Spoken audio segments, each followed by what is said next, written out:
yo estoy decepcionada por las reglas de educación hoy desde el nivel superior, o sea, les digo desde el doctorado y más encima del doctorado, estoy decepcionada. ¿Por qué? Porque la mayoría, en mi país por lo menos, la mayoría de los corruptos tienen un doctorado.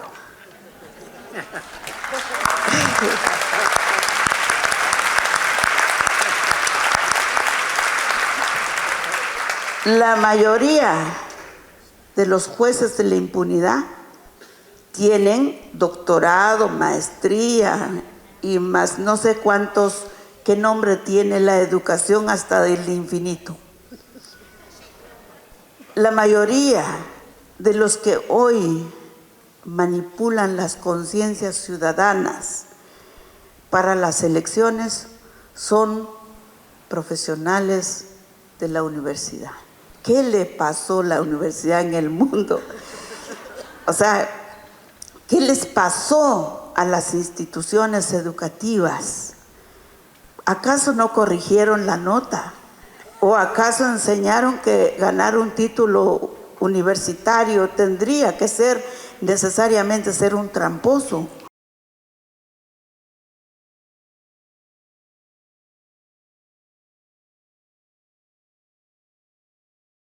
Este panel lleva el título de La educación como práctica para la libertad y está a cargo de la doctora Rigoberta Menchú Tum, a quien recibimos y la invitamos a ocupar este atril. Gracias.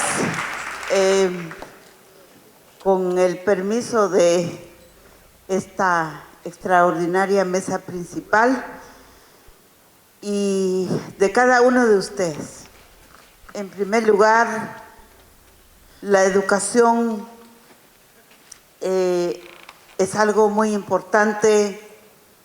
Todos sabemos que educar, no solamente tener un aula escolar, que la mayoría de la gente que puede ha tenido, sino depende de la forma de vida que se le enseña a la persona, y esa forma de vida le hace posible un camino para que asuma una misión en este mundo, y que su misión sea siempre vinculada al espíritu común que tiene nuestra humanidad.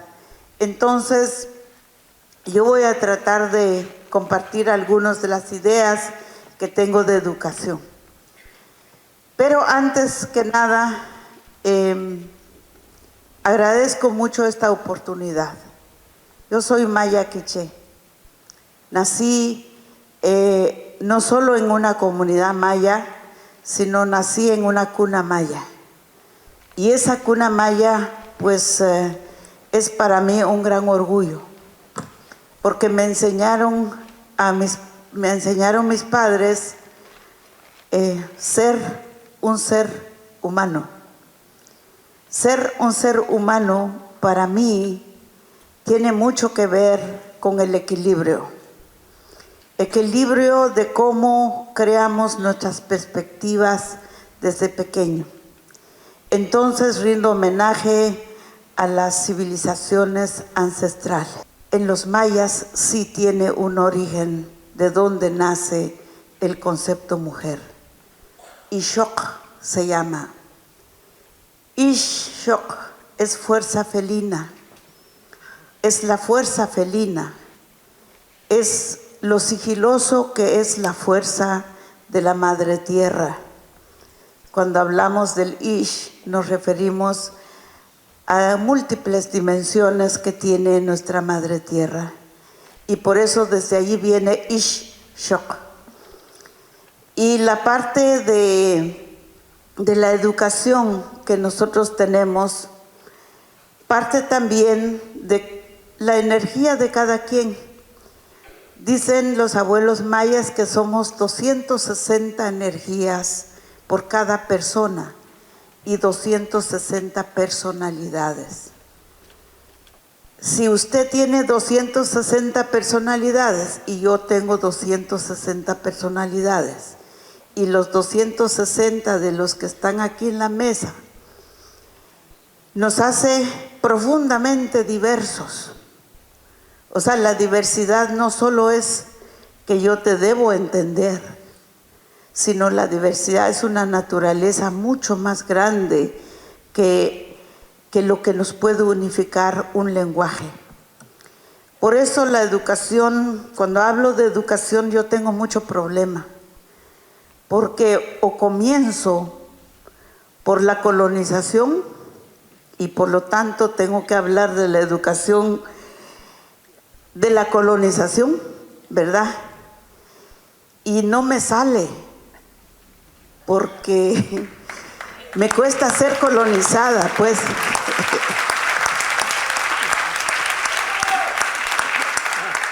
Me cuesta asumir que el mundo se rige por una regla de educación de colonización, porque se colonizaron las mentes, se colonizaron las comidas, las prácticas, el sistema de organización, porque está colonizado los conceptos, las prácticas, los modos, incluso que voy a un mercado y me ven, estás muy, sobre todo en algunos países como Uruguay, me dice, qué bonito está tu indumentaria. Gracias. Nosotros ya terminamos a los nuestros indígenas y yo me quedo ahí, no tengo palabra. O así son nuestros indígenas. En México se dice mucho eso. Y nosotros nos quedamos pensando, ¿cuánto les habrá costado si son de ellos? Es decir, ¿cuánto les habrá costado? ¿Verdad? Entonces, la educación que encontramos parte de un origen. La colonización es algo muy triste porque se repite una y una otra vez. Si usted revisa las líneas de investigación en el campo de educación, se va a encontrar con un enfoque que realmente es muy pobre sobre las dimensiones de educación.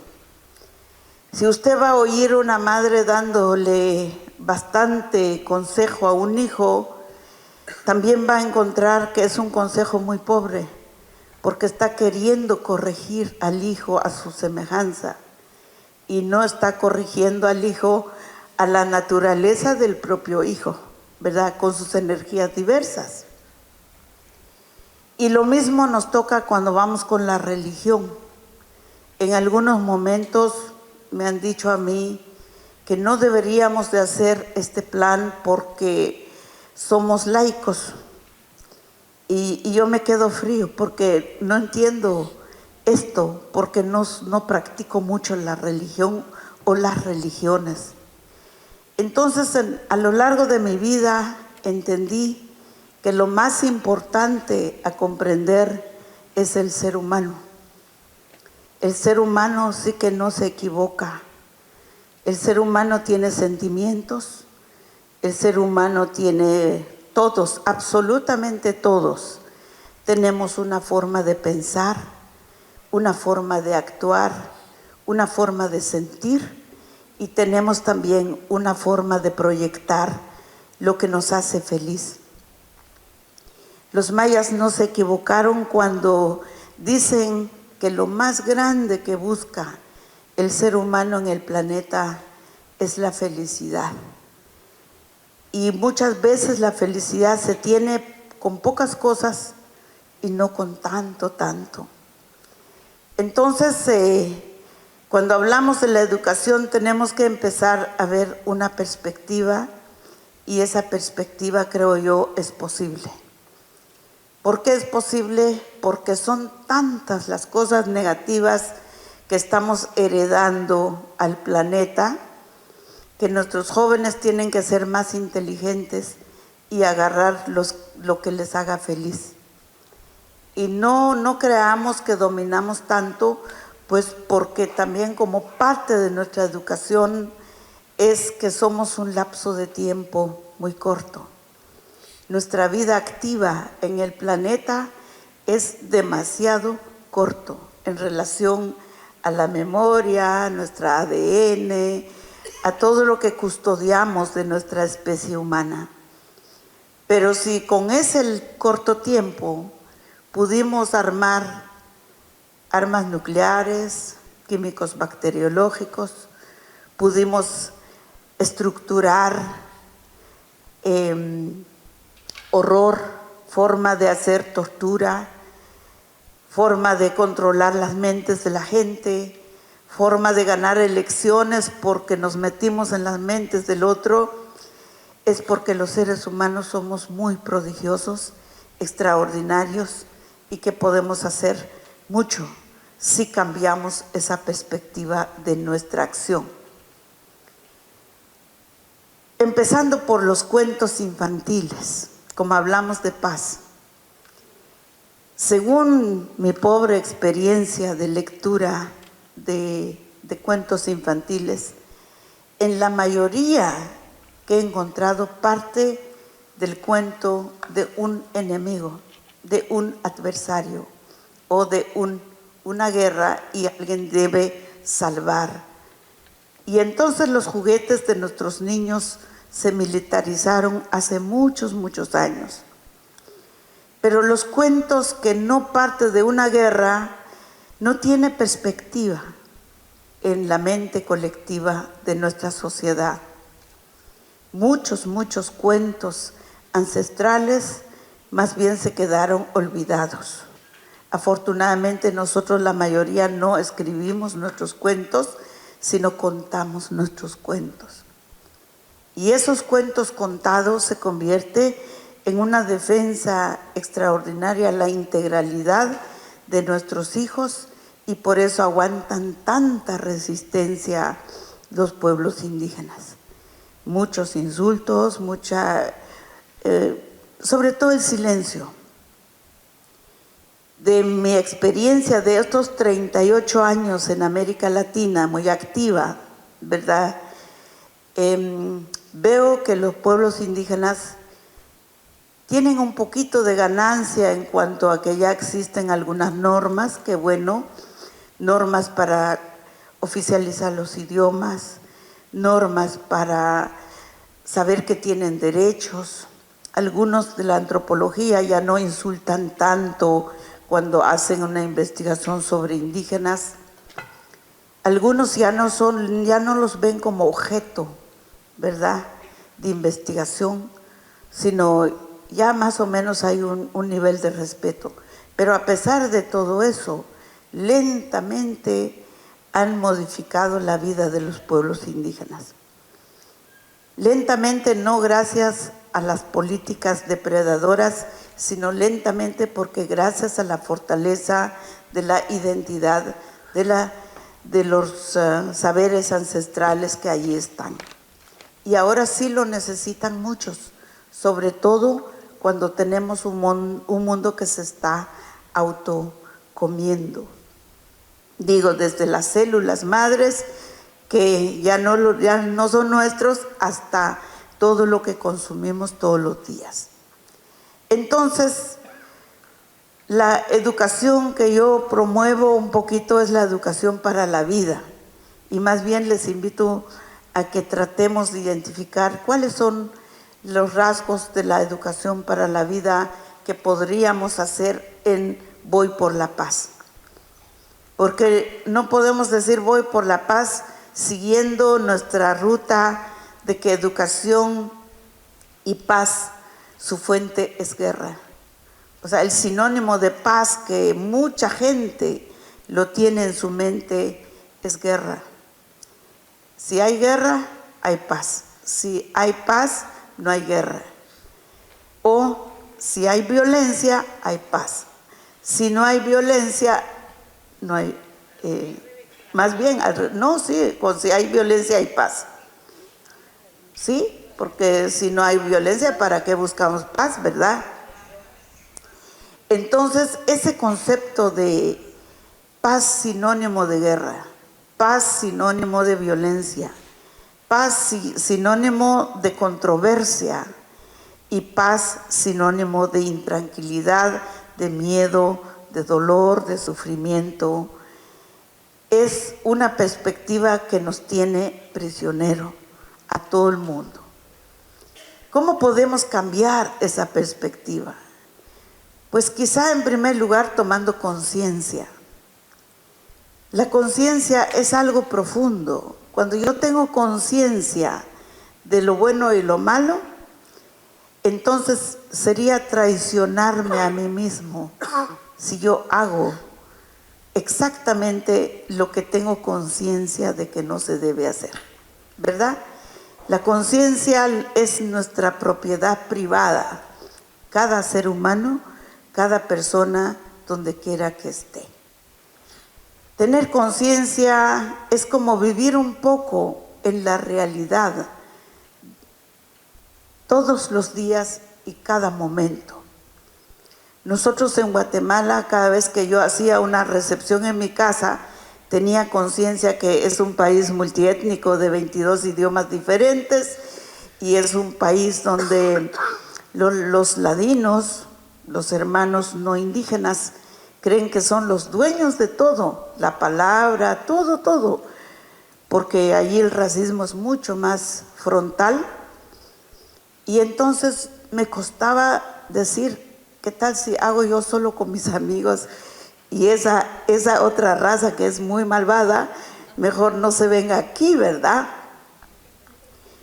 Pero al final uno dice, no, los invito. Y muchas veces no se sienten bien con nosotros, porque se sienten, no, sí, como dice aquí nuestro hermano Pepe, se inventan necesidades para no estar, ¿verdad? Entonces, ¿cómo es posible que en un lugar donde nuestra maravillosa naturaleza es diversa, cómo es posible que cuánto aprenderíamos de nuestra propia memoria, que hemos hablado hace un rato, y cuánto aprenderíamos y nos sorprendería la naturaleza de aquellos que llegaron al extremo de la oscuridad, podemos decir como la tortura, la desaparición forzada, la violencia, etcétera? ¿Cuánto sería lo que aprenderíamos de nuestra propia memoria si nosotros abrazáramos un poco la conciencia personal? Creo que está en nuestras manos cultivar una conciencia. Segundo paso, yo ya tengo conciencia, tengo que tener acciones. Y entonces ya hemos oído también en el taller la importancia de tener una causa, la importancia de tener acciones. No se vale que tú tienes conciencia y estás sentado en tu mismo lugar y que no hagas nada y que piensas que los otros deben hacer mejor y tú no, pero tú tienes conciencia en la realidad.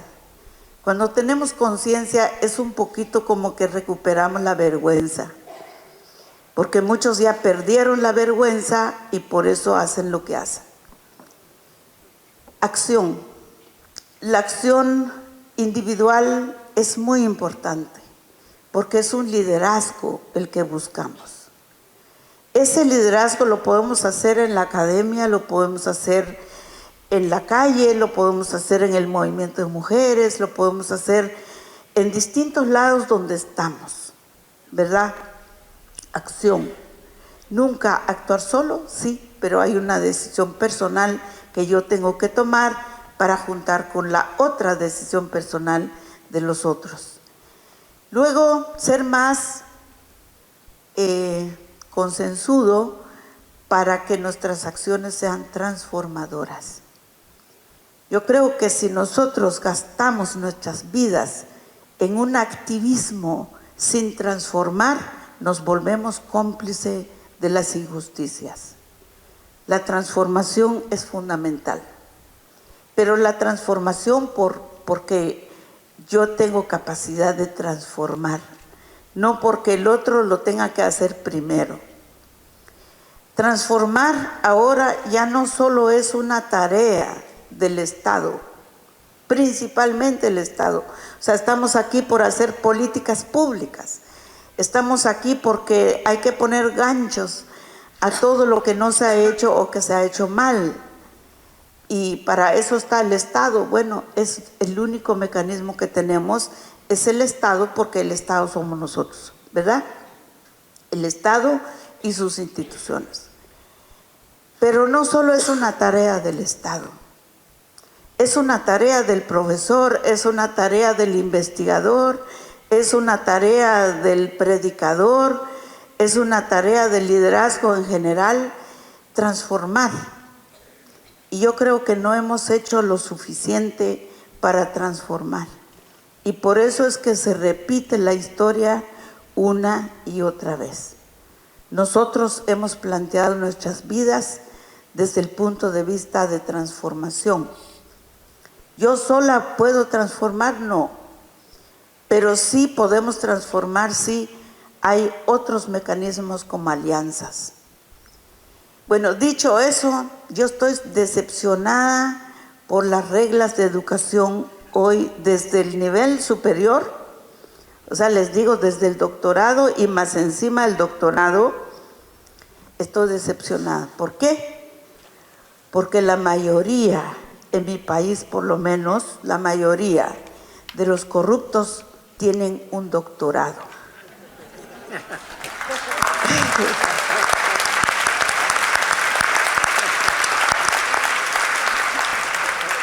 La mayoría de los jueces de la impunidad tienen doctorado, maestría y más no sé cuántos, qué nombre tiene la educación hasta del infinito.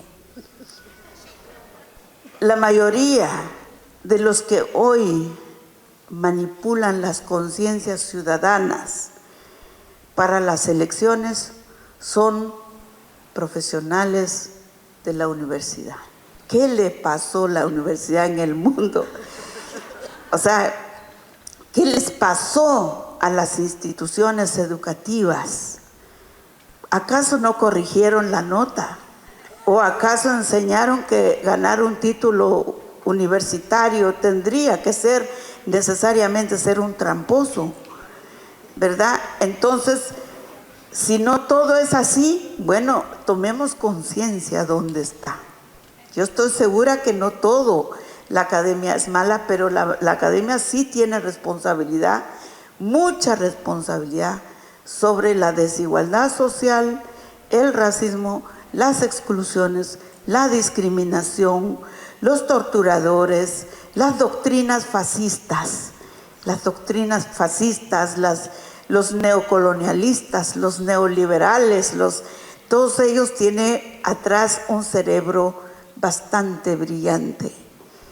Entonces, por eso es que Voy por la Paz no se trata de que solo estemos los premios Nobel, sino que esté usted, que esté todos los que queremos cuestionar las cosas, pero también transformémoslo. Y para transformarlo podemos hacer en nuestros grupos. La educación que yo trato de impulsar es una humanización global en cualquier lado donde estemos. Si usted es diputado, pues con mayor razón, que las normas que tiene que pasar, tiene que ser gente que lleve un poquito de ética. O sea, la educación desde el punto de vista de la ética. Bueno, los pueblos indígenas que tienen que aportar en esto, hay un concepto que nos dio horizonte en todas nuestras vidas. La nosotriedad. Somos nosotros. Usted y yo somos nosotros. Si yo solito nunca saldré adelante, pero si somos nosotros, sí. Pero también me pertenece a mí porque le pertenece a usted.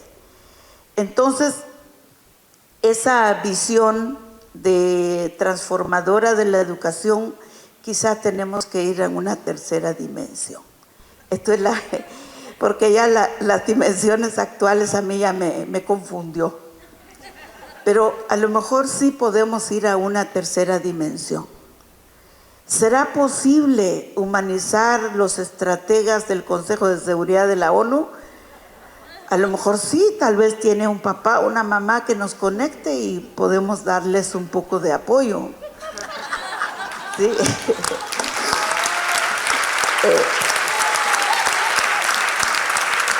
¿Será posible humanizar los que tienen el botón de las armas nucleares? ¿Los conocemos acaso? Bueno, se dice que Estados Unidos está detrás y los países están, pero eso no me dice nada a mí. Serán jóvenes, serán viejos, serán junior, porque muchos de ellos son junior. El tata inventó el arma y el hijo le toca disparar, ¿verdad? Y no los conocemos. Entonces, hacemos una lucha, quizá podemos llegar a ellos. Quizá podemos saber sus nombres, quizá podemos rescatar un poquito su ser humano. Y esto es la meta que tenemos en el futuro. O sea, no odiamos al que mata, sino queremos conocerlo primero. Las bombas que se fueron contra Siria, yo lo estaba pensando solita en mi casa y yo decía, ¿será que eran las verdaderas bombas o eran unas pruebas así pirotécnicas? ¿Y quién se las tiró? ¿Verdad? Entonces hay un mundo en el que ni nosotros mismos lo conocemos. Esa educación con conciencia ciudadana creo que es una meta que podemos alcanzar, por lo menos en América Latina, y porque yo ya estoy cansado de pensar que teníamos aliados y a rato no eran nuestros aliados. Eran los que crearon organizaciones paralelas para destruir a los pueblos indígenas. ¿Por qué? Porque los pueblos indígenas no se acoplaban a sus políticas y a sus intereses. Y esto ha pasado en América Latina. Así que yo miro por todos lados y digo, ¿qué aliados tuve en este planeta? Son muy pocos. Y eso es lo más importante que estamos aquí el día de hoy. Muchas gracias. La educación debe ser completo para que nos dé vida y que sea para la vida, la nuestra y la de los demás, y sobre todo de nuestras generaciones futuras. Muchas gracias.